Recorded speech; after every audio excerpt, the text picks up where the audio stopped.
কিয়ামতের 3 দিন আগে সূর্য আর পূর্ব দিক থেকে উঠবে না, পশ্চিম দিক থেকে সূর্য ওঠা শুরু করে দিবে। সূর্য যেদিন পূর্ব দিক থেকে না উঠে পশ্চিম দিক থেকে উঠবে, তখন আর তওবা কবুল হবে না। তখন যতই তওবা করেন কবুল হবে না। সূর্য যেদিন পশ্চিম দিক থেকে উঠবে, কোরআন খুলে দেখবেন কোরআনগুলো ব্ল্যাঙ্ক পেজেস, সাদা পেজ হয়ে গেছে। কোরআনে কোনো আয়াত নাই।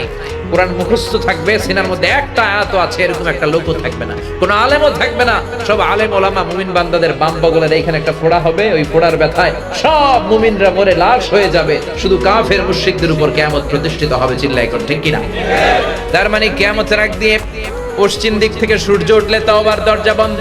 2 নাম্বার বাদাল গরগরা, মালাকুল মাউত যখন মানুষের রূহ ধরে টান দেয়, রূহ বের হতে বান্দার কষ্ট হয়, মুখ দিয়ে গরগর গরগর শব্দ হয়।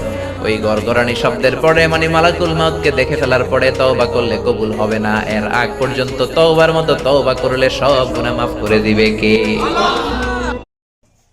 ভিডিওটি ভালো লাগলে লাইক কমেন্ট শেয়ার করতে ভুলবেন না। সাবস্ক্রাইব করে বেল আইকন বাজিয়ে পাশে থাকবেন। ধন্যবাদ।